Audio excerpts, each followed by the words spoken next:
Thank you, Mr. Khwaja Aftab, for your valuable address. Now I would like to invite Mr. Jameel Ahmed, Governor, State Bank of Pakistan, to deliver the keynote address and launch the ESRM implementation manual.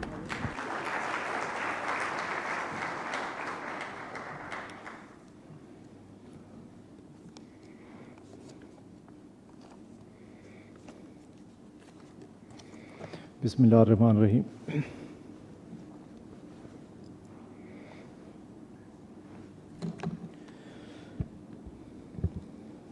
Dr. Shamsad Akhtar, Chairperson Pakistan Stock Exchange, and our former Governor, Mr. Yasin Anwar, Senior Policy Advisor IFC, and our former Governor, Mr. Toshio Udegri, Consul General of Japan in Karachi, Khaja Aftab Ahmed, Regional Director IFC, Zishan Sheikh, Country Manager IFC, Seema Kamal Sahiba, our Deputy Governor, distinguished guests, ladies and gentlemen, presidents of many and CEOs of many banks I can see, so I acknowledge them also. It gives me an immense pleasure to address this esteemed gathering at this conference on sustainable banking, organized jointly by State Bank of Pakistan and IFC with the support from Government of Pakistan. This conference aims at creating awareness about risks associated with climate change to the financial sector and provides a platform for deliberating and identifying tangible actions to effectively mitigate and manage these risks. I would like to express my gratitude to both IFC and the Government of Japan for joining us in organizing this very important event. Ladies and gentlemen, I was part of the recently concluded IMF and World Bank annual meetings held in Washington, D.C., and one of the spotlight discussions was regarding the threats of climate change to the financial stability. A key takeaway from these sessions was the increased realization that climate change is a global issue, which urgently requires a coordinated global response. The World Bank has established a new fund called SCALE, which is Scaling Climate Action by Lowering Emissions for Developing Countries, which was launched yesterday at the COP27 event in Egypt. The detrimental impacts of environmental degradation and climate change on economic growth are real. We all can observe that the climate change is having its toll on Pakistan. The weather patterns are changing, and recently we have experienced some abnormally high downpours and flooding never observed in our history. 1/3 of our country was underwater, and 1 in every 7 persons was displaced. Ironically, there are variations across countries in how the climate change affects the weather patterns, causes flash flooding, droughts, melting of glaciers, and rises in sea levels. Pakistan is ranked among the top 10 countries most vulnerable to climate change. Ladies and gentlemen, the transition to a low-carbon green economy requires a shift in production and consumption patterns. In this context, the financial industry can play an important role by mobilizing the financial resources needed for the transition. Globally, innovative financial instruments such as green bonds have been well received as they play a vital role in transforming economies through sustainable and responsible financing. According to Climate Bonds Initiative, the cumulative issuance of green bonds has exceeded $2 trillion. To support such initiatives and facilitate transition to a lower carbon footprint, financial regulators are striving to create enabling conditions that make green financing an attractive opportunity for investors and businesses. To this end, central banks across the world have joined hands to strengthen the global response required to meet the Sustainable Development Goals and Paris Agreement. Central banks in emerging economies like China, Bangladesh, Indonesia, Mongolia, Turkey among many others, have already launched national policies, guidelines, or roadmaps focused on sustainable banking. Further, central banks are also incorporating adverse weather-related scenarios in their stress testing of banking sector to evaluate the resilience of financial systems to adverse shocks. State Bank of Pakistan has also undertaken important initiatives under the umbrella of green banking to ingrain sustainability considerations in the financial sector. State Bank has also become a member of Sustainable Banking and Finance Network in 2015 and is leading the initiative of promoting sustainable banking. SBP has introduced renewable energy financing schemes both in conventional and Sharia compliant financing modes. The objective of this scheme is to finance clean and renewable energy projects to meet the growing electricity demand in the country. I am delighted to share that scheme has made remarkable progress by providing financing to more than 2,200 projects with a cumulative capacity of almost 1,600 megawatt by August 2022. The total outstanding financing under this scheme was 95 billion at the end of August 2022. On the regulatory side, SBP has issued green banking guidelines in 2017 with the objective of number one, to reduce vulnerability of financial institutions from risks arising from environment. Number two, facilitate and push banks to fulfill their responsibilities for the protection of environment.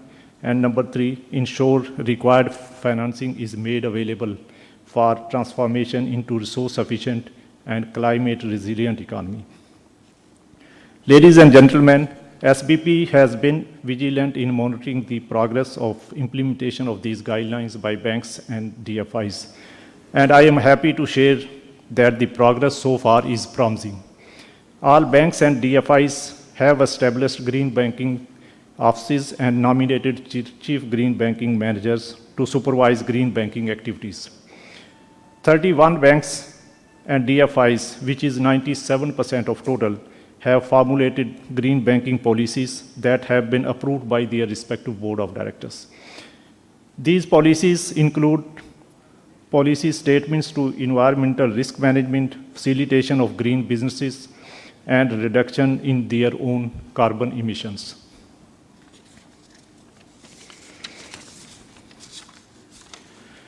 "27 banks and DFIs have integrated environmental risk assessment procedures with their credit risk assessment procedures to better evaluate and manage the impact of environment and climate changes on their credit portfolios. 16 banks and DFIs have established strategies for facilitation of green businesses by including a policy statement for allocating funds to businesses that intend to lessen their carbon footprint.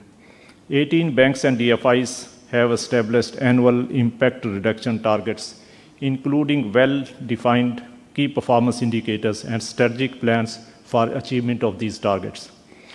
So we can see a lot of progress has already been made by the banking industry, but as we all know, much more work needs to be done. While considering a progress has been made towards adopting green and sustainable banking guidelines, degree of implementation, however, also varies from institution to institution across the industry. Moreover, there is lack of standardization in assessing and identifying environmental risks. I believe setting minimum standards and benchmarks will help ensuring a faster and broad-based progress. To bridge this gap, I am glad to share that today SBP is issuing environmental and social risk management implementation manual for banks and DFIs. An exhaustive approach has been adopted in the development of this manual, and its contents have been finalized after thorough consultations with the industry. The objective of issuing ESRM manual is twofold. First, to establish a standardized benchmark for environmental and social risk management and compliance of green banking guidelines. Second, to focus on social risks like child labor, forced labor, safety and health issues, which will align green banking guidelines with international best practices and best practices on environmental and social risk management. Adoption of this manual will be voluntary for a period of 3 years, allowing banks and DFIs adequate time to establish and integrate their environmental and social risk management systems with credit risk management procedures in a phased manner. The manual will help all banks and DFIs in developing a roadmap for comprehensive implementation of the green banking guidelines. Although the implementation of the environmental and social risk management manual will be piloted in 2 voluntary banks on a fast-track basis, I will encourage the entire banking industry to take full advantage and use of this manual for establishing ESRM systems and procedures in their respective institutions. State Bank, along with the IFC, will coordinate and continue to provide necessary support and guidance at every stage of ESRM implementation. I am also happy to share that our next milestone will be the development of a national green taxonomy in coordination with the relevant stakeholders. This will facilitate financial institutions in identifying and financing green projects and reporting their green finance portfolios to SBP and the public. This will also lay out the groundwork for development of green bonds and sukuk market in Pakistan. In my concluding remarks, I would like to reiterate that financing for sustainable development has a pivotal role to play in achieving resource-efficient and climate-resilient economy. At the same time, given strong macroeconomic linkages with the real economy, the role of environmental and social risk management is critical for reducing vulnerability to financial system stability. Well-coordinated and concerted efforts are needed to mitigate and manage the risks associated with climate change. SBP will continue to analyze climate-related risks and opportunities and devise mechanisms for ensuring effective supervisory role to achieve a sustainable financial system in Pakistan. Lastly, I would like also to thank the SBP and IFC teams for putting this event together and making this to happen today. I wish you an interactive and productive session ahead. Thank you very much.